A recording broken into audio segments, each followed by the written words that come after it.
Yes. Okay, so this is a gift from me and my wife. This is olive oil from the West Bank. Whenever كل طبعا الكلام اللي اتقال في الاول دون يعني ملوش لازمه، بيعرفوا بقى بعض وده باسم واحنا اتقابلنا قبل كده والذكريات الجميله والكلام دون، على اساس ان بيرس مورجان مش تبع اللي ما يتسموا، وباسم طبعا بيقول له انا شغال هنا والستاند اب كوميديز اللي انا بعملها والشغل ده كله، فكلام ملوش لازمه. الكلام كله بيبدا من هنا بقى المفروض يعني، وهنا بدا يتكلم عن زيت الزيتون، فانا مش عارف بقى يعني هيروح فين تاني بعد الكلام ده. Ever you go to, I go to Jordan a lot, but my wife also like, ask for the oil from the West Bank. It's very good. It is the best oil ever. And the thing is, olive trees, they survive up to 600 years. And they are passed from one generation to the other. And it is like a family heritage. And the way that you do it, so this is za'atar. Za'atar is basically thyme, and you add to it sesame, and a bunch of herbs. And the way that you eat that, you take like a piece of bread. We don't have to do it now, maybe at the end of the interview. Yeah, we'll do it, yeah. And you soak it a little bit in the oil, and then you take the za'atar. And I'll demonstrate here. And then here. I love it. Well, I love Arabic food. So at the end of the interview, you're leaving with this oil. I will take that. It shows that. Well, thank you. And it's very kind of your wife. Thank you. Thank you very much for me. Well, I'm the one who bought it, but it's okay. Obviously, you started the last interview with, I mean, I would argue savagely dark humor involving your wife. How you've been trying to kill her and she was using you. مش عارف، انا حاسه قصده حاجه بالحركه بتاعت زيت الزيتون دي يعني. حاسه بقى قال له من 600 سنه والعيله بتورثها لبعضها وهاتها من الضفه الغربيه. شكله قصده حاجه، بس هي لو قصده حاجه تبقى حركه حلوه، انما لو كده يعني وخلاص مش معقول يكون كده وخلاص، ده مجهز الزيت ومجهز اطباق ومجهز بتاع، فشكلها حركه هو قاصدها يعني، فعاش جدا على الحركه دي. Kids as human shields and stuff. And I'll be honest and with I'm still trying to. But you know what, when I failed, you know what I did? I went out of the house and I just like randomly slapped other neighbors. You know, it's interesting. By mistake. Now this time I'm ready for you, okay? This time I'm ready. قصده على تلاقي الضرب اللي حصل على مصر والضرب اللي حصل على اماكن تانية انها بالخطأ وكده يعني. حلو، لا بادئ برضو المرة دي بادئ تقيل، بس بيرس بيقول له ان هو مستعد ليه، فما نشوف بقى مستعد ليه ازاي يعني. Ready for the humor. Oh, you're ready, okay. No, but it's interesting because last time I was very taken aback, and I remember thinking as you were doing this right off the top, I remember feeling very uncomfortable, unusually uncomfortable, and thinking I didn't know how to react to that. I didn't know whether I was supposed to laugh or be silent, and I sort of ended up sort of slightly لا المفروض انها تقنعك ازاي الكلام ده عبيط جدا يعني، ما يجيش على بالك. What you were doing, it was satirical, but it was savagely satirical and extremely effective, and that's why I think the interview did so well. But I'm not going to pretend that I found it easy to listen to it or to react. المفروض ما يبقاش سهل. You know why? Because all I did was just take the talking points that's been in the media, not just for after October 7th, all through the conflict. بس في حاجات كتير وما قالهاش يعني باسم في المقابلة الأولى. نتمنى إن هو يقولها النهاردة. You need to kill some? No, kill all. This is what satire does. It takes reality, flip it on its head, exaggerate it, and then you can see how sometimes very uncomfortable and even sometimes stupid that sounds. Because هبل يعني. I was just reacting to whatever the media is telling me. It's like, oh yeah, okay, do it. There's no pushback. So suddenly, the person who's proposing the most extreme measures is like, oh, we'll take it. Oh no, that's too much. So that was like a very simple technique. I just took the talking point and just exaggerated. It was devastatingly effective. Hello. First, before we go any further, how is your wife's family? Because she is half Palestinian. Yeah. Are they okay? They're good. They're good. They are safe for now. Yeah. As like the last week, there was no internet, as you have. Yes. You know, I saw you tweet at the IDF. It's like, how can they know? You know how many views that tweet's had? Nearly 40 million. Yeah.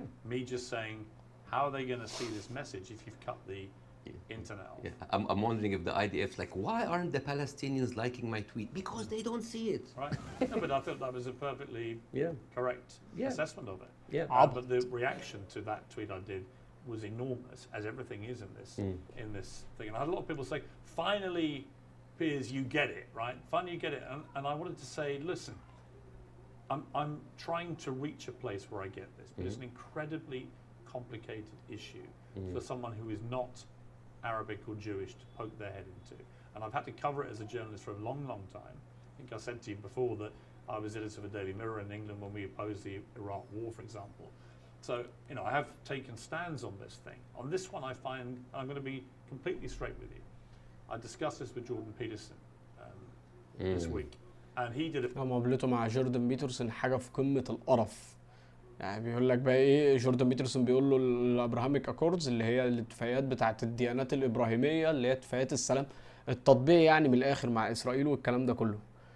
كان عمال يقول له هي دي الحل هي دي الحل هي دي الحل، وهو ولا الحل ولا حاجه. ده افضل طريقه وافضل حل ان هو يقضي خالص على القضيه الفلسطينيه باللي هي الاتفاقيات الابراهيميه دي يعني اللي عملتها الدول اللي مطبعه، واللي لحد دلوقتي بيتضغط على السعوديه انها تعملها، وهي كانت هتمضي. يعني جوردن بيترسون كان عمال يتوقع ان السعوديه كانت هتمضي لولا الاحداث اللي حصلت بس، وانها حتى في خلال الاحداث دي او بعد فتره بعد ما الدنيا تهدى هتمضي الاتفاقيه دي.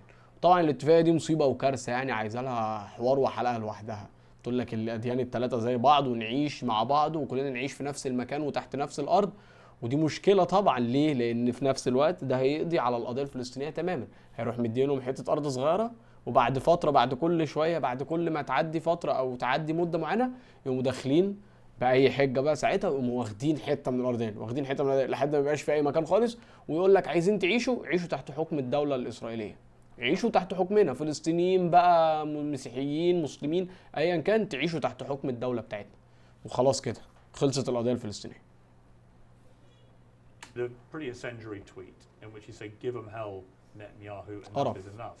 And he was actually very كنت على فكره يعني جوردن بيترسون ده كان المفروض ان هو من اليمين هناك في امريكا وراجل بيفهم وعاقل، وكان ضد الحاجات الهبله اللي بتحصل عندهم دي بقى بتاعت التسميات وزي وزم وشي وهي والعبط دون والتحول، وكان ضد برضه ضد حاجات كتير. يعني الراجل كان يميني وماشي كويس، بس طبعا بقى كل واحد في الاوقات اللي زي دي بيبان على حياته، فالواحد كرهه اصلا من العبط بتاعه ده. Self-reflective about that in the interview we did this week, where he later issued a 20-minute video because he said sometimes a one-line tweet can be unnecessarily inflammatory to people. Much better to take time. المفروض انت يعني قبل كل الناس تكون بتفكر في الحاجه قبل ما تكتبها كده على تويتر. بس هي دي حقيقته، يعني هي دي حقيقه جوردن بيترسون. هو جوردن بيترسون على فكره كاره بشكل مش طبيعي للاسلام. افتكروا الحلقه بتاعته الاولانيه خالص، مش الحلقه الثانيه اللي كانت في جامع، لا الحلقه الاولانيه خالص مع محمد حجاب. الحلقه دي اول ما محمد حجاب بدا يقرا قران، جوردن بيترسون حرفيا تحس ان هو كان العفاريت هتطلع منه، كانه بيطلع عفاريت من عليه. الراجل اتجنن اول ما سمعه بس بيقرا قران، فهو دماغه تعبانه وبيكره الاسلام، وده بان عليه جدا في المقابله بتاعت بيرس مورجان دي. بتفرجوا عليها. An absolutely appalling atrocity, a terror attack of unimaginable horror. And I absolutely think that Israel has a right to defend itself from the people who committed it, Hamas. And I've questioned. أهم حاجة عند الغرب، أهم حاجة أراهنك إن هو طول الحلقة هيفضل أهم سؤال عنده زي كل الحلقات اللي فاتت، وكل لما يجي له ضيف يسيب كل حاجة في الدنيا ويقعد طول الحلقة. الحلقة قعدت ساعة، الحلقة قعدت 3 أيام، هيفضل يسأله Do you condemn حماس؟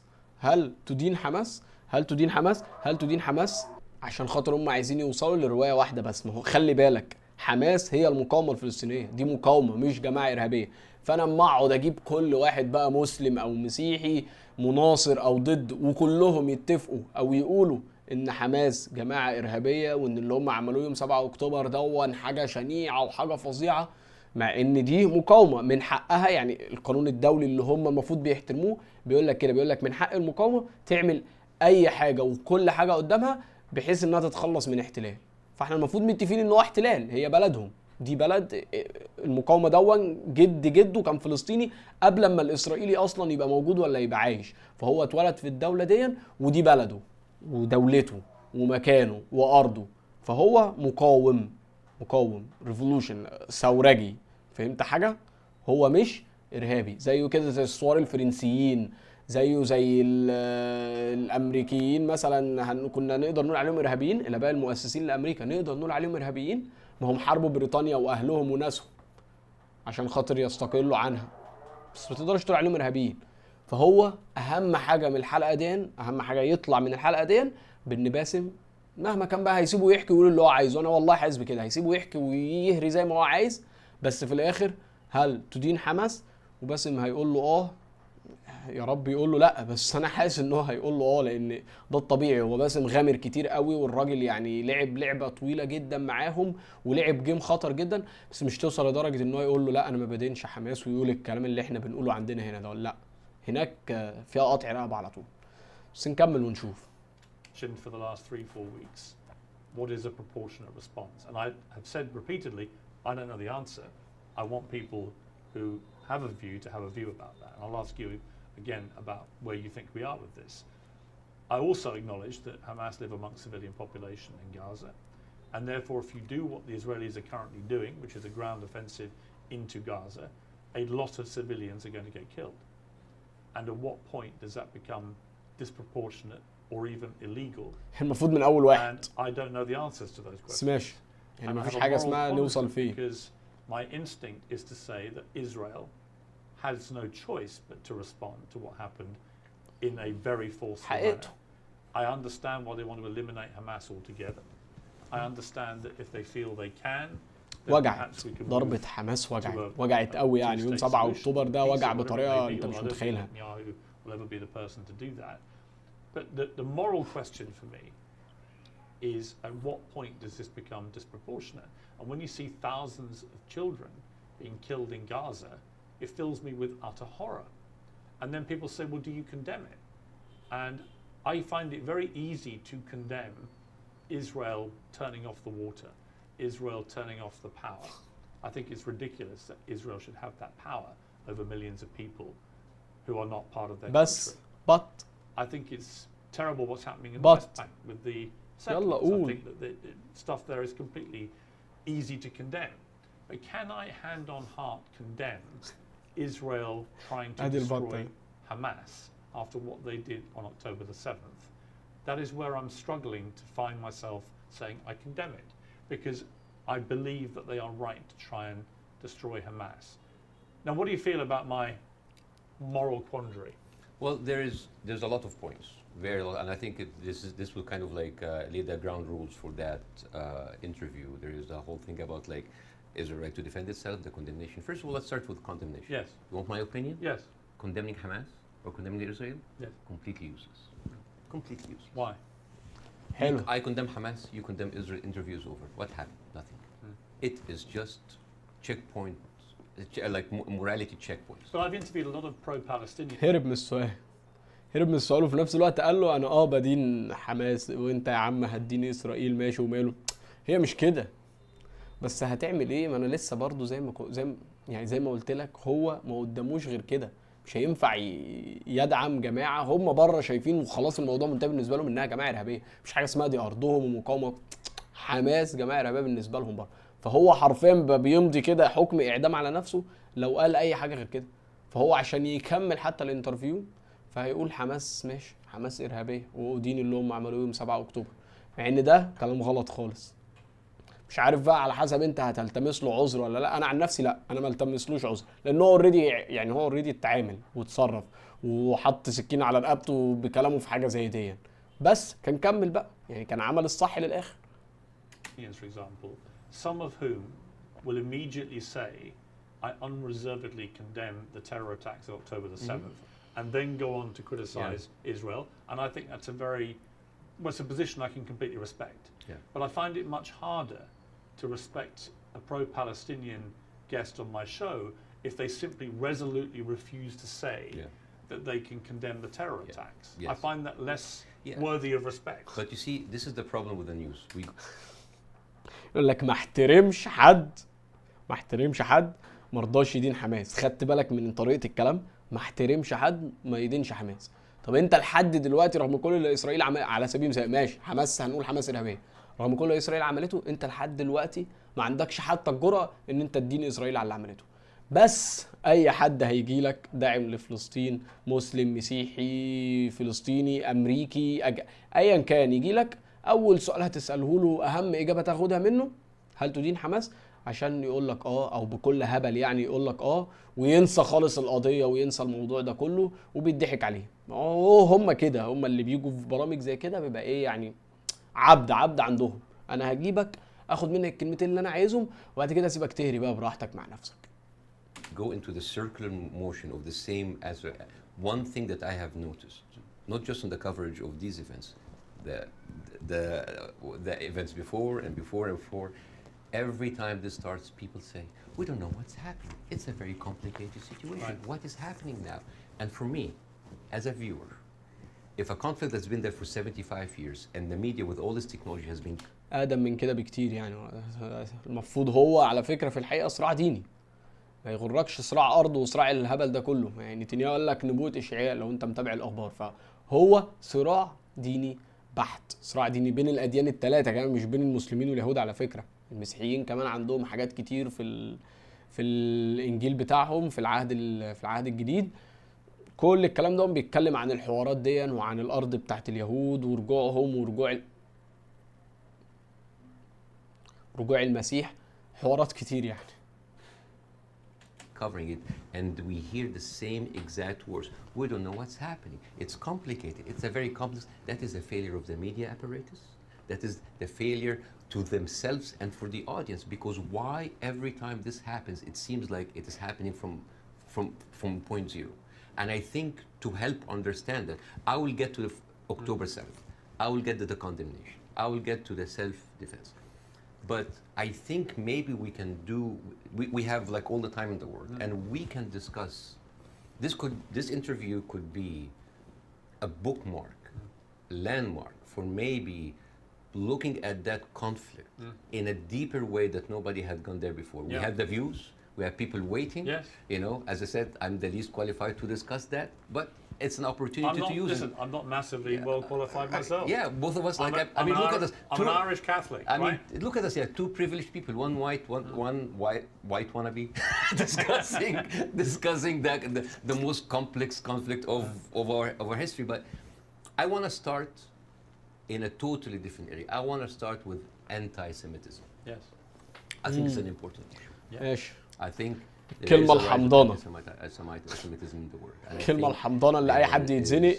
جوردن بيترسون الحلقة بتاعته تقريبا كانت حوالي ساعة، في الساعة دي كلها قال أنتاي سيميتيزم مليون مرة مثلا في الساعة بس، يعني قال المعاداة السامية بتاع 30,000 مرة. هي كلمة حمضانة بيستخدموها في أي حاجة. والأستاذ جوردن خرا كان حجته إن عشان هم ناجحين جدا فليهم أعداء كتير جدا. والله يعني شفت الهبل، عارف انت اللي هو البطل الجامد اللي بيطلع في الافلام والمسلسلات دول ويقول لك انا عشان ناجح ومعايا فلوس كتير فهم بيكرهوني. انت وحش، انت شخص وحش وزباله، والعالم كله مش طايقك، والعالم كله من بدايتك لحد دلوقتي بيطردك من كل حته انت بتروحها. هم كده، هم كشعب كده. لا استاذ جوردن بيترسون لا مش عاجبه الكلام ده ويقول لك معاداه السماء. بس لما نشوف باسم هيقول ايه على الموضوع ده. This is very dangerous, and I, as a Muslim who has been through events where there were terrorist attacks somewhere, and that reflects to us, on us, I can completely feel that. Since what happened, I had text messages from the Jewish friends, are you okay? Are your wife's family okay? And I was texting them, are you okay? And I think it is very important to agree on the language, because the word anti-Semite has been used and abused, and most of the time not for the good interest of the Jewish people, because the first 2 days of the coverage. حلوه دي حلوه. احنا اولاد عم، فلو على معاداه الساميه يعني المفروض يبقى في معاداه لينا احنا كمان، بس ما علينا. بس حلوه ان هو قال النقطه دي ان هي استخدمت كتير جدا، وزي ما قلت لك لسه جوردن بيترسون كان عمال يهري فيها وخلاص، عمال يعيد الكلمه وخلاص. I watched the news and there was a lot of protest that was led by Jewish Voice for Peace, and they were led by people who opposed the Israeli attack on the civilians. And I remember quite well many of the Republican representatives in Congress came out and they were calling these the global intifada, the global jihad. I love it when they say jihad. They sound like a horse. Jihad. It's very funny. Or they say like, these are, and I quote, Iranian-backed jihadists. And I said, wait a minute, but most of those people are Jewish. Those people who took over the capital, the same people who took over Central Station in New York, which is known as the biggest civil disobedience event in America in the last 2 decades, they were all Jewish. And then I find Nikki Haley saying anti-Zionism equals anti-Semitism. And then I remember it's like, oh, Jewish people in America are saddled by the fact that they are not citizens of America or citizens of the world, but they are citizens of Israel, and they have to back Israel in whatever they do. And these are not my words; these are the words of Jon Stewart. He went down and he said, he said it's very, very important to divide these two. And what is very, very interesting. Would you compare that on that specific point to the way that people try and say all Palestinians are responsible and accountable for what Hamas do? Yes, yeah. In other words, I think you can be very critical of Israeli. شوف رايحين فين برضو بيروح واخدها ورايح فين. حماس، هي حماس مش عارف عامله ايه البيرس مورجان كمان يا جدعان. هي يعني اللي عملته في اسرائيل وجع، ايوه، بس وجع بيرس مورجان ليه يعني؟ انت مالك؟ بس ما علينا، هياخدها ويروح فين؟ لا، في فرق. حماس كمقاومه الشعب الفلسطيني كله بيدعمها، والشعب العربي كمان معظمه 90% منه بيدعمها، غير صهاينة العرب طبعا يعني. فمعظمهم يعني معظمنا بيدعمهم، انما الحكومة الاسرائيلية ما حدش بيدعمها، حتى شعبها مش طايقها، وشعبها ذات نفسه اعداد كبير جدا من اليهود اللي في العالم كله واللي جوه اسرائيل كمان كانوا بيعملوا مظاهرات وبيعترضوا عليها، لان هي اللي غلط. لان احنا حتى لو افترضنا ان حماس هي اللي كانت غلط، فانت بتقصف مدنيين وبتقتل مدنيين بالالوفات، ده اكيد غلط يعني ومش منطقي. Government and their policies and Benjamin Netanyahu and the politicians, but that doesn't mean that you have to take that criticism to innocent Israelis who may have exactly the same criticism themselves. And this is why it is very important to have these kind of discussions, because the funniest, not the funniest, the saddest thing that I saw is the people that were in so much support of Israel are anti-Semite themselves. MTG, Marjorie Taylor Greene, you know, she said like, oh, I send my aides, and they took pictures of the protesters. Basically, she's surveilling protesters. And Marjorie Taylor Greene is very known for a very famous post in 2018 where she blamed the California wildfires on a Jewish space laser gun. Do you remember that? And so it's like, oh, they were burned because Jewish investors, Rothschild and Feinstein, anything that ends with Stein, because that's of course sounds Jewish, they put a satellite and shooting laser beams to. It's possible. And not just her. You have Steve Skoulas, thank you so much. He is now the Speaker of the House, and he has been invited before for an organization that was funded by David Duke, the founder of the KKK. You have Kevin McCarthy, who is the former minority speaker, leader of the Republican Party in the House, and he. دلوقتي بتكلم طبعا على ناس من المجتمع الامريكي، مش المفروض ان هم يبقوا معروفين يعني لينا احنا العرب، وهو ده المطلوب برضه. الحلقه متوجهه للامريكان وللغرب، لاوروبا عامه، فهم هيبقوا عارفين معظم الحاجات دي، وعارفين الكي كي كي اللي هم دول كان جماعه معاديه للسود وكانت بتبيد فيهم في امريكا برضه. بس المفروض الكلام ده متوجه للاجانب، امريكيين بقى وغرب الاثنين، فهو كده لا ناجح في الموضوع ده، عشان عمال يجيب لهم اسامي من عندهم بيدعموا القضيه الاسرائيليه، وبيقول لهم لا الناس دي وحشه والناس دي كان ليها تاريخ اسود. Accused Jewish billionaires of rigging the midterm. So how come those people are accusing us of anti-Semites? So here's the thing. So let's go to the equation that Nikki Haley put on Twitter. Anti-Zionism equals anti-Semitism. No, it is true. People who hate Jews, they're also anti-Zionists. It is true. And you could be someone who hate Zionists, who don't like Zionism, and you are Semite. You could even be Jewish. And guess what? You could be a Zionist, like those people, supporting Israel, and at the same time you hate the Jews. Because the chant, Jews will not replace us, these echoed in Charlottesville it did not echo in Gaza. I mean, in Gaza they say worse stuff in between the bombing under downtime.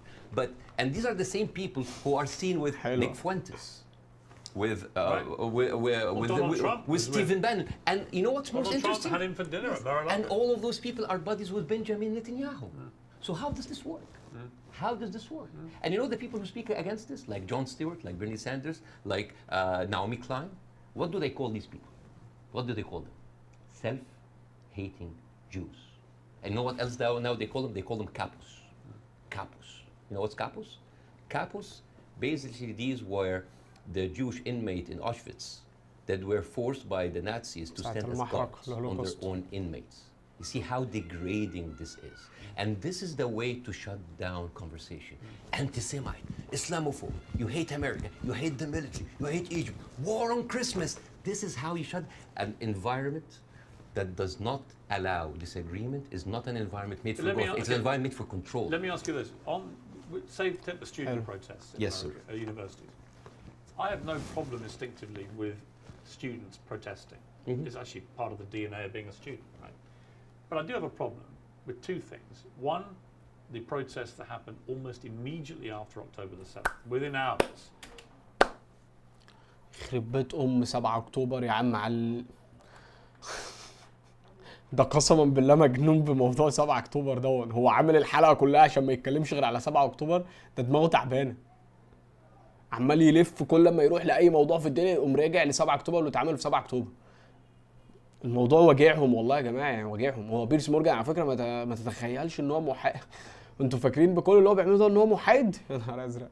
لا ده عشان المشاهدات بس، هو ولا محايد ولا حاجه. هو مليون في مش 100%، مليون في المية على جانب اسرائيل. هو بس بيعمل ان هو انا في النص، انا لسه مش عارف ادعم مين والكلام ده عشان خاطر المشاهدات مش اكتر بس. انما هو للمشاهدات وتابع لاسرائيل عادي جدا، زي 3/4 90% من الشبكات بتاعتهم هم هناك كده شغالين كده. نشوف هيتزفت يقول على 7 اكتوبر اللي عامله له ازمه في حياته والله. Which were clearly deeply deliberately inflammatory and hurtful to Jewish people. Secondly, I have a real problem with the students. لا هي كانت ضد قوات من الجيش، ما كانتش ضد الشعب اليهودي. ما الشعب اليهودي موجودين في كل حته. هي كانت ضد قوات من الجيش الاسرائيلي، واتخذ اسرى عشان خاطر يتبادلوا باسرى تانيين متاخدين من عند الفلسطينيين برضو ومرميين بقى في السجون. يعني مش بيتعاملوا معامله حتى بني ادمين، لا دول مرميين في السجون، في منهم اللي بيعفن في السجون. فدي عشان كانوا يطلعوا قصاد دول. ومعظم الاسرى اللي اتاخدوا من اسرائيل كانوا اسرى تبع الجيش الاسرائيلي اصلا. Direct pro-Hamas slogans onto buildings on campuses in America. You know, I'm all for free speech, and I really am. The whole show is predicated on that. But not to the point where you see Jewish students barricaded into libraries because a mob is descending on them. There is a distinction to me between people who are obviously overt. I mean, there was a professor at Cornell University who was literally seen in public shouting how exhilarated he felt by the attacks of October the 7th. He still hasn't been fired, that guy. عشان هو حر، انت مش عمال تنادي بالحرية، هو حر. هو فرحان ان حصل حاجة، هو شايف ان رأيه ده صح. هل كده هو عمل حاجة غلط؟ هل هو اللي راح بنفسه مثلا عمل العمليات دي في اسرائيل، العمليات البطولية اللي اتعملت، هل هو اللي راح عملها بنفسه؟ لا، ده بيقول رأيه. انا شايف ان اللي عملته حماس صح وان حماس هي الصح. وانت بتقول انا شايف برضو نفس الجرائم اللي اسرائيل بتعملها الناحيه الثانيه، شايف انها صح وانها عاديه. هل انت المفروض تطرد من شغلك؟ لا. بس هم كده، هم انا الراجل الغربي الابيض اللي ما ينفعش حد يخالف قيمي ولا يخالف الحاجات اللي انا بقول عليها، لان دي قرآن منزل. I think that crosses a line. Do you? Yeah. I do not like this way. I mean, I can understand why, but I don't condone it. I would never, because you have to understand these people, again, I'm not supporting them. I just want to make sure about two things. The reason that I started with anti-Semitism, because I wanted to make sure to clear any confusion that when I speak about Israel, I'm speaking about Israel. Yes. When I speak about Jewish people, I'm speaking about Jewish people. Yes. When I speak about my Zionists, I'm speaking about Zionists. It was very, because I think it was very powerful that you did that. Yeah, I have to be careful. That's the first thing you did, because I think it's really important. Yeah, but at the same time, when I tell you why does that happen, it doesn't mean that I condone it. There's a difference between explanation and justification. Those people who are exhilarated, the way that they see, this is the same reason why people were so happy about the interview. What do they see? They see Israel as a criminal state who is killing their people, and in the same time they are supported by the international community and the American. They have no guns, they have no superpower backing them. All they have is just feeling of happiness, like yes, our enemies that we cannot touch them has been hurt. All they can think about that these are their enemies that have been hurt, right? I'm not condoning this, but again, like when people هو غلط طبعا، عمال يقول انا لا اتغاضى. لا عادي، من حقك ان انت والمفروض عليك ان انت تفرح لما بطل من ابطال حماس يعمل حاجه زي كده. انت المفروض تفرح وتدعم. بس طبعا باسم مش عارف بقى. were celebrating terrorist attacks, you know, against Western targets. Of course, I don't condone that. But why? Because those people has been from a very young age. What have they seen? They're not being heard by the media. The plight and the suffering of their brothers in Israel, in Palestine, in the Arab world are not being heard. People in Iraq, you know, like when America and Britain invaded Iraq, right? What do the Arabs saw? It's like two superpowers are coming in on just regular people. So whenever there was like a bomb or like an attack on American troops, people would celebrate. Yeah, they're our enemies. Emotions are very طب ما هو ده صح. هو الطبيعي ان هم يحتفلوا لانها مش عمليات ارهابيه. هي مش عمليات ارهابيه، دي دفاع عن النفس. حتى لو رحت عملتها على فكره في ارض العدو. And it is not right, but those people had nothing else. لا. All they can right, عادي وحقه. All they say is like to rejoice. It is not right. Again, I'm explaining why is this happening, because it's like, yeah, if I cannot get you, I'm just gonna scratch your eyes. I'm gonna scratch your eyes because you've been beating me all the time, and you have the whole international community backing you up, and all I can do is scream. Is it right? No. But it is understandable. Again, it's not the right thing. But no, it's not like understand. It's like, oh, no. But again, it is an explanation. Now, hate. And again, this is another way why this has been magnified. لا هو حاجة صح، ما تقولش انها غلط، بس انا بديك التفسير. لا ده تفسير وتبرير في نفس الوقت. ما هو انت اللي بادئ بالغلط على انت باسم. فين التفكير؟ ما هو انت بتقول ان هو ماسكك عمال يضربك، وانا عشان رحت عامله في عينه بس كده، خربشته في عينه زي ما انت بتقول او صرخت، فانا ابقى غلط عشان صرخت. فانت بتدي التفسير، ما بتديش لا ده تبرير عادي. ما هو ماسكك بيضربك، عمال يضرب فيك، انت اما بتضربه بقى تاني تبقى حاجه غلط. انت media so much. What does the Western audience see? They see people rejoicing for the death of innocent civilians in Israel. This is what have the Arabs seen for years on the Arab world. For example, if you look up Sidrot cinema, this is in 2014 when Israel was bombing Gaza as usual, and the Sidrot the kibbutz or the they went on a hill and they had popcorn and they had drinks and they were like watching the show and they were cheering with every rocket coming down. This is what we see. Western people didn't see that. Well, somebody found a tweet actually of mine from 2014 in which I said, at what point does what Israel is currently doing to the Palestinian people become terrorism?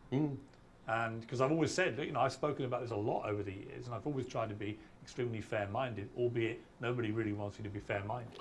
طب ما تقول لنفسك، الناس دي والله العظيم يعني هم مغيبين ولا هم ولا هم دماغهم فعلا شغاله كده ومش شايفين اللي هم بيقولوه؟ طب انت بتقول ان من 2014 في يعني اللي عملته اسرائيل كان جريمه في حق الفلسطينيين.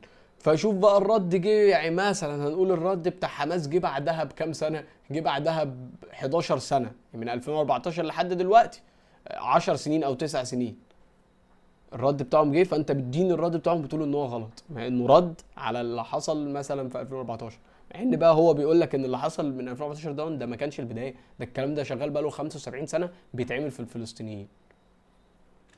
They want you to take a side.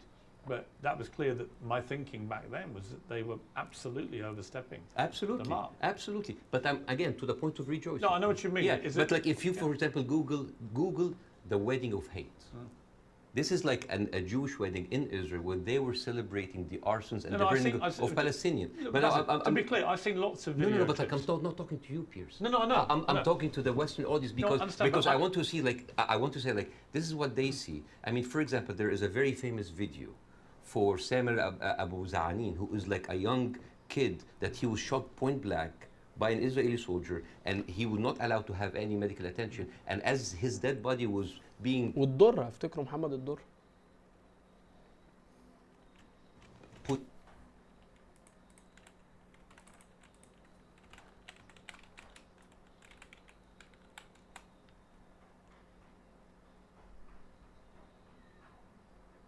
فاكرين طبعا محمد الدر. نكمل. put into the ambulance, the Jewish settlers were cheering. So for an Arab audience, this is what we see every day. So when they see, oh, we heard them back, we heard their people like they heard back, it is not right. But this is what hate does. It escalates, it feeds each other. Radicalism feeds it. It is terrible, and it is just like a vicious circle. So I would like to do something that is very interesting today. I want, when I invited Jon Stewart to my show, as much of like a reception that if you see on the YouTube, people just like, sorry. We had to cut the 5-minute standing ovation for broadcast. People were on their feet for 5 minutes. They could not believe it. I remember Jon Stewart telling me I could never imagine that a Jewish guy from New Jersey would have that kind of reception in Cairo. And yet, on the internet, people who were like, what? You brought a Jew on your show? Why you are with a Jew? Yes, hate is there. Yes. So, and the thing is like why we do not see each other, people in the Middle East, people in the West, that we do not put ourselves in each other's shoes. And I want to do something very interesting today. I want to give, I like telling stories. And I'm going to tell you a very nice story. Tell this is the story, surprise, surprise, of the suffering and the plight of the Jewish people. And I want to say that because it is very interesting when you see the trauma حلوة دي. and the suffering حلوة دي. that the people on the other side هم went. فعلا هم ما كانش حد بتهم، هم تعرضوا لاضطهاد كتير جدا بسببهم. هم ما هم اللي بيجيبوا كده لنفسهم، يعني هم اللي بيعملوا كده انتوا شفتوا دلوقتي حماس هي اللي جايه عملت كده في اليهود طول عمرهم هم اللي بيعملوا كده في نفسهم. Through, you might understand why they're coming soon. So this is, see this? This is a map of all of the history of the expulsion of the Jews in Europe. They've been like, I have never seen a minority being kicked around this much, right? And of course, this comes back to the, the whole idea about the original sin, that you have betrayed Jesus Christ. هي دينية، هي حكاية دينية من أولها. قناة السبيل كانت عاملة فيديو تحفة عن الموضوع ده، ننصحكم إن انتوا تشوفوه يعني. بس هي من الأول خالص الحكاية دينية ومعركة دينية. The blood of Jesus is on your hand. And then comes the 11th century. At that time, Jewish people were not allowed to own land. They were just peasants. Even some of the professions were not even allowed to participate in. But they were allowed to do one thing. الحاجة اللي كانت متحرمة في الدين المسيحي على ما أعتقد هيقول إن هم دي الفترة أصلا اللي اختنوا فيها بشكل مش طبيعي. أستاذ جوردن ميسون يقول لك لا دول كانوا ناجحين جدا فالعالم كله بيكرههم. لا مفيش الكلام ده. المسلمين والمسيحيين الاثنين كان متحرم عليهم التجارة بالأموال، الربا.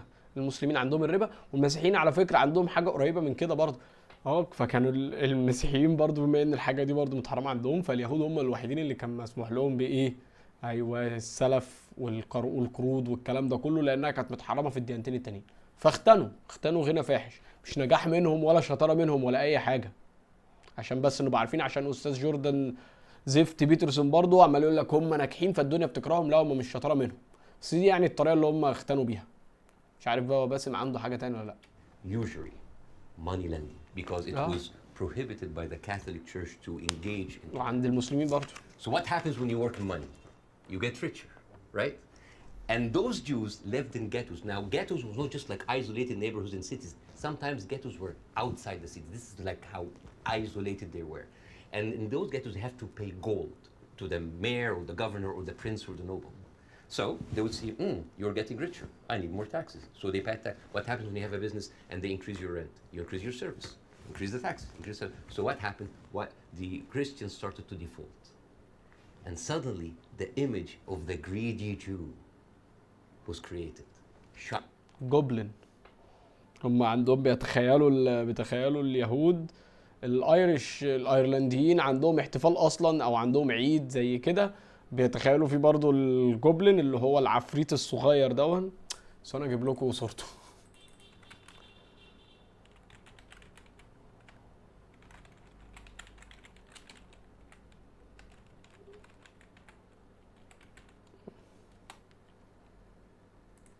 ايوه هو ده كده. ده كانوا بيتخيلوا ان هو اليهود منظرهم عامل كده وان هم جشعين وطماعين وبيموتوا في الذهب والكلام ده كله. نرجع لموضوع. Merchant of Venice. If it will feed nothing else, it will feed my revenge. You know, like never did I see a creature like you know I can't remember that. Never did I saw like a creature that looked like a man so keen and greedy. confound of a man. بتكلم عن الجوبلين العفريت الصغير العفريت الاخضر. But this was the image. Greedy Jew, the greedy Jew. This was created because of their conditions. And it became worse in 1095 when Pope Urban II called for the first crusade to go and save the birth of Jesus from the unbelievers Muslim. And you know, this crusade did not kill a single Muslim. You know how many people they killed? 2,000 Jews. Because it's like, wait, the non-believers are all over there. Why don't? So they went to it's called وهم ماشيين في الحروب الصليبية كانوا أي مدينة يقابلوها يقتلوا اليهود فيها. هو ده اللي الحملة الصليبية الأولى عملته يعني قبل طبعا ما يوصلوا بقى القدس والكلام ده. The Crusades of the Rhineland. So they went to the Jewish community because, hey, we own the money, so let's kill them better than paying them. And then came the plague. And then all of عشان عليهم ديون. وساعة الطاعون برضو اتهموا اليهود. كل الكلام ده انا كنت قايله في حلقات قبل كده، عندي 3 أو 4 حلقات عن الموضوع ده. فهم من ضمن الحاجات ان الاوروبيين بيتهموا اليهود ان هم السبب في الطاعون، هم اللي جابوا عليهم الطاعون اللي قتل اعداد مهوله، كان هيبيد اوروبا اصلا وقتل مثلا تلتين سكان اوروبا في وقتها. The thing was like, oh, they're killing babies. Who would do that to a baby, you know? And they accused them of poisoning the well. This was the kind of oppression that the Jewish people went through. Fast forward 19th century, there was like the Eastern Jew in Ukraine and Russia, and there was the Western Jews in Europe. Those people in the Eastern Jews had to immigrate because there were pogroms and they were like, you know, kicked out. And at a certain point, the people in the West, especially in England, it's like, there are too many Jews. We need a solution. A solution for what? For the Jews problem. So it's like we need to Jewish get rid problem. of المشكلة اليهودية. Palestine was not even in the A list. Palestine was in the B list. Because England took 6,000 square miles in Uganda for the Jews, 1903. لا في الأرجنتين. And the reason why Palestine was not on the list, that it was objected by a lot of rabbis that said that it's a promised land, but only when the Messiah comes. But there were other options: Argentina, South Africa, Uganda. الأرجنتين أنا عارف حوار الأرجنتين. And eventually, they said, all right, let's do Palestine. So they went to Palestine in 1914. There was 700,000 people living in Palestine. 3% were Jewish. 1917, Balfour Declaration. Arthur Balfour, he called the Jewish people in England that they are alien and hostile race. And the thing is, the only Jewish member of the parliament, of the English parliament, Lord Montenegro, he objects like, these are British citizens, we should not kick them out. So they pushed them, but it was not going fast enough. Came the Nazis. And then it was not about the solution. لازم بسرعة الحقهم. The final solution by Hitler. لازم يمشوا. Because he needed an answer for the Jewish question, the Judifrage. And then, as you see, the Holocaust happened. The most orchestrated, industrialized, horrible. الكلام ده جيف اور تيك، الكلام ده طبعا يتاخد منه ويترد عليه كتير. هي ولا اكتر اباده جماعيه فظيعه حصلت في التاريخ ولا حاجه، والاعداد بتاعتها معظمها ومعظم المصادر بتاعتها مقفورين فيها ومكبرين الموضوع قوي. بس ما علينا يعني، ده عايز له برضه حلقه لوحدها. بس الهولوكوست مش بالفظاعه ولا الرعب اللي انت متخيله ده. الغرب عمل مذابح اكتر من كده واكبر من كده بكتير قوي يعني. في مثلا محاكم التفتيش في اسبانيا. بس ما علينا. Genocide in our modern time. 6 million Jews died. مفيش الكلام ده. So it accelerated, and they went. First of all, they left East Europe and they went to West Europe and went to America, and they were turned down and they were pushed towards Palestine. So by 1948, right before the declaration of the State of Israel, there were 2 million people living there. Only 30% of them was Jews. So the whole idea of like a land without a people to a people without a land, It was a marketing thing. They were already Palestinians. So suddenly, from our perspective, هنا هو هنا باسم رجع طبعا للتاريخ شوية يعني من سنة 1000 ميلاديا والكلام ده كله ووجود اليهود أصلا. بس هو لو رجع أكتر من كده بقى من قبل أصلا، يعني أنت متخيل من قبل ولادة المسيح، وإحنا كنا عاملين حلقة عن الموضوع ده، فتاريخيا ما كانش فيه يهود أصلا في أرضهم ولا إسرائيليين، ما كانش فيه الكلام ده. بني إسرائيل كانوا جايين من مصر على المنطقة واحتلوا المنطقة، قتلوا الشعب اللي فيها. كان المنطقة دي عايش فيها الكنعانيين، وكان عايش فيها الفلسطينيين والفينيقيين. الثلاث شعوب دول او الثلاث مجموعات اثنيه كانوا عايشين هناك. هيجي عليهم اليهود، او مش ساعتها بقى، قبل كمان ما يبقوا اليهود، ساعتها هيبقوا بني اسرائيل اللي هم ال 12 قبيله بتوع بني اسرائيل، وهيجوا عليهم وهيحتلوا الارض منهم ويقتلوا فيهم ويدبحوا فيهم ويبداوا يعيشوا هناك. فهم فاكرين ان هم الارض بتاعتهم، بس لا، كان في فلسطينيين عايشين قبل ما هم يروحوا ويحتلوها اصلا. بدايتهم كانت احتلال. The Jewish problem is not a Jewish problem, is not a Middle Eastern problem, is not an Arab problem, it is a European problem. It was pushed on us together with the guilt because now we are the anti-Semite. Now we are the Jewish hater. And not just that, they took land. So people look at this like, why are we even, we had a lot of refugees coming in. And during that, there was a lot of, as you know, Zionist militia, the Ergon, the Haganah, all of these people were killing Palestinians. The famous massacres of Deir Yassin. You're talking about the atrocities of October 7th, it's horrible. But in the Arab mind, there is Deir Yassin, where there is an incredible movie called Tantura, Tantoura, where the Israeli members of those militias, they talk about the atrocities that they did, including opening up the pregnant women's bellies and having bets if the boy inside is a boy or a girl. It is one of the most horrific, and they talk about it, some talk about with regret and some talk about with pleasure. We did that, right?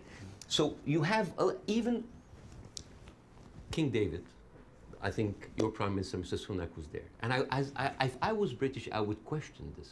Because as you know, King David was bombed by the Aragon militias. 91 British soldiers died. I don't know, if I was British, how come my Prime Minister would have the nerve to stay in that hotel? I mean, you know, the ghost of the 91 British soldiers, that must be haunting for them. You see? So when you see all of that, and you see that suddenly, overnight, 1948, there were 1.5 million Palestinians, half of them, 3/4 of them were overnight pushed into refugees. Yeah. And this is why it's called the Nakba, the catastrophe. So now we have all of this building up into the minds. And suddenly this was like a conflict, a hate, a problem that we didn't have to do anything with. This was basically pushed on us by the Europeans. اليهود كانوا عايشين، كان في يهود كتير عايشين في فلسطين جنب المسلمين وجنب المسيحيين، وما كانش فيه اي مشاكل، ما كانش فيه اي حاجه اصلا حاصله بينهم. وكان في يهود في مصر كان فيها يهود كتير جدا، كانوا مصاحبين على معظم المسلمين والمسيحيين برضو اللي كانوا في مصر، ما كانش فيه اي مشاكل. لا، هم الاوروبيين طبعا، الرجل الغربي، السيد الغربي لازم يزق علينا القرف بتاعه كله ويسيب لنا احنا المشاكل نتعامل معاها، ويقلب هو بعد طبعا ما يخلص احتلاله ولملمه الفلوس ولملمه الثروات بتاعت المكان اللي هو فيه، ويقلب. You see, this is why it is important to say that. And I'm not saying that just like, oh, let's wipe out the state of Israel, let's like push them in the sea. No, but it's important when you talk about a conflict. طول ما انت ضعيف ومش قوي مش هتقدر تعمل حاجه زي كده. انت بتستجدي او يعني ايه، بتستنجد بالمحتل ان هو يجي ينقذك من محتل تاني. هم اصلا دول احتلاليه ودول قتل ودول مذابح ودول بتعمل كل الحاجات دي، وعملتها من اصلا يعني من مئات السنين، وفضلت تعملها في العرب وفي المسلمين. فهم ما عندهمش مشكله في الكلام ده. انت طول ما انت ضعيف ومش قوي هتفضل كده برضه، وهتفضل بتستجديهم وهتفضل برضه بتستعطفهم، مش هتقدر تتصرف غير اما تبقى قوي. That you talk about the root causes, right? No, there was like a vibrant Palestinian culture happening over there, and right now they are erasing this culture. Suddenly I'm thinking of like Israeli feta cheese, Israeli hummus. Oh, that's an insult. Israeli hummus. Come on, I mean, take the land, but leave the hummus, man. I mean, come on. I mean, that's not fair. You are someone who's always spoken against cancel culture. Right now, a whole culture is cancelled. Let me ask you this. Jonathan Friedland is a top Jewish journalist for the Guardian newspaper. He wrote a very interesting column last week in which he said, at the root of all this, you could argue you have two sets of people with just cause. And they believe passionately in their just cause.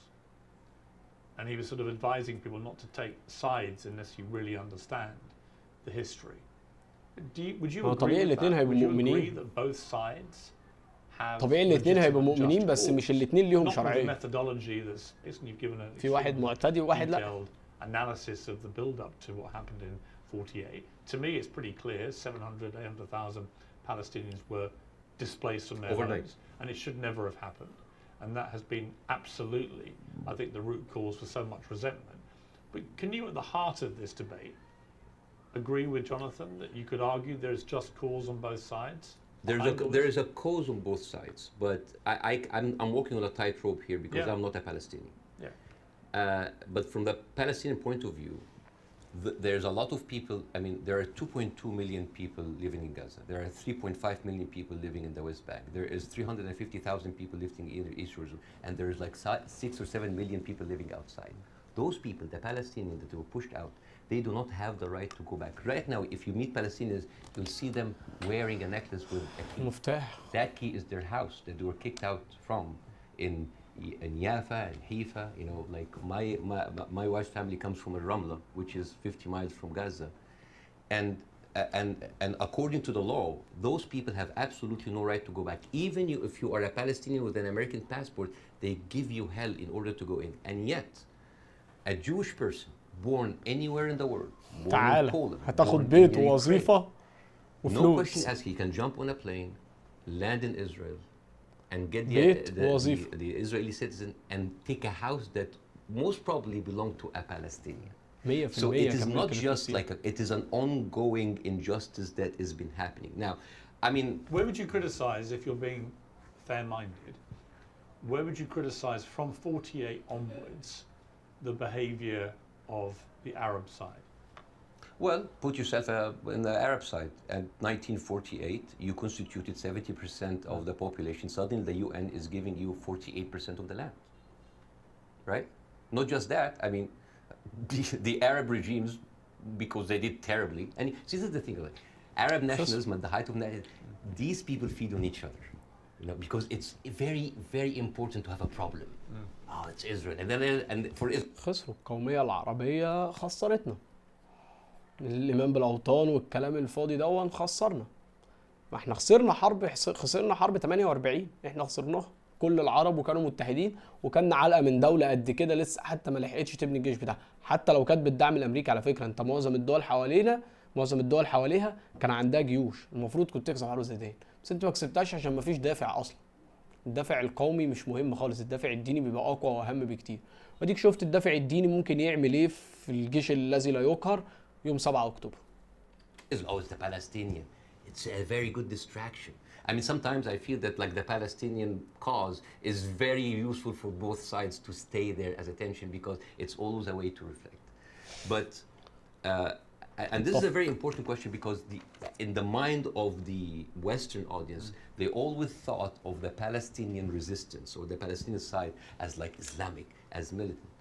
No, as a matter of fact, some of the early suicide bombers were female Christian Palestinians because they, like the IRA, you know, they were fighting for a land. The whole idea of Islamization of the whole cause came very later. As a matter of fact, you will find this very interesting because when I saw this, I did not believe it. This, you know, the Fatah movement, which is the PLO, the Fatah. This was their slogan. Can you see? You see there's a crescent, a cross, and a menorah. And they say unitary, democratic, non-sectarian. So basically in the 1960s, Fatah were basically marijuana smoking tree hugger hippies. And yet that didn't work, right? And the thing is, I always hear that like Arabs were giving 4 so many chances for peace. That is not true. As a matter of fact, all along history, Israel didn't give an inch of land by peace. 1970. 48 اما دخلنا وخسرنا خدوا ارض قد كده.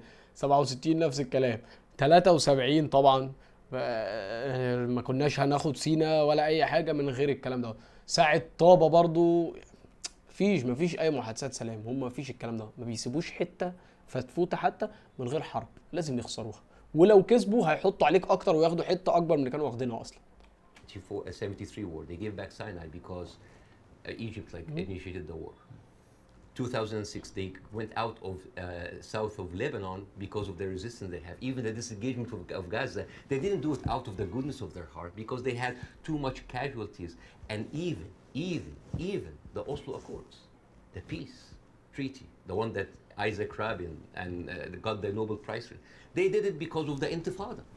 So what is the message that Israel is giving to the Arabs? I will never give you anything with peaceful resolution. You will always have to fight for it. Do you not think that, for example, I mean, Bill Clinton feels this very strongly, that there was a great deal to be done, and Arafat, just in the end, having indicated the whole time that if we got to this place, there would be a deal, just walked away. That was the closest that everybody came, and that actually, I mean, could Clinton have done any more than he tried to do that? I am not, again, that's why it's very important to have people who are much more qualified than me to talk about this. But two things I can say about that. Number one, the whole thing about the Oslo Accord, there was a video for Netanyahu who was talking to the settlement offer 2001, and he was bragging about sabotaging. He was talking to us like, I sabotage. It's like there was going to be no peace. Yeah, you've seen that, right? Yeah. And in that video, if you remember, when he was saying like you have to hit them hard, 2001, no Hamas at the time. They were talking about the Palestinian Authority. We have to hit them, we have to kill them, we have to make them feel the pain. And then one of them says like Bibi, but wouldn't America kind of just like, so what? The American public is easily manipulated. 80% are with it. It is absurd. And as a new American, where I can have the privilege of being retrospectively angry, I said like, this guy is mocking the government and the people who have been with him all the time. It's like, oh, they can be easily manipulated. لأن هم شعب الله المختار. هو شايف نفسه أعلى من، مش أعلى حتى بقى منك أنت كعربي، لا ده شايف نفسه أعلى من الغربي، أعلى من الغربي الأبيضاني والأمريكاني. هو شايف نفسه أعلى منهم، وهو شايف نفسه شعب الله المختار، أهم حد في الكوكب ده كله، وكل اللي موجودين دول عبيد عنده. هو الصهيوني كده، الصهيوني اليهودي كده. They can do it. And even, by the way, even Isaac Rabin, the one who actually did the peace accord, he was known famously, said the way to actually beat those children is to break their bones, called the broken bones policy. They will like get those kids and break their bones on the pavement. So this has, the whole idea about like Israel wanted peace and Arabs only wanted to fight is a very bad representation. I actually think as it's gone on. كفايه كده طبعا، يعني ده رياكت على ده جزء اول وتحليل للكلام. طبعا لسه هنكمل الكلام، انا ما اعرفش باسم هيقول ايه في بقيه الحوار، فهنكمله. هتنزل الحلقه دي الاسبوع اللي جاي باذن الله. فلو عجبتك الحلقه دي ما تنساش تدعس اللايك وتدغدغ الاشتراك وتفرم الكومنتات وتقتل جرس التنبيهات. يلا سلام يا هومز.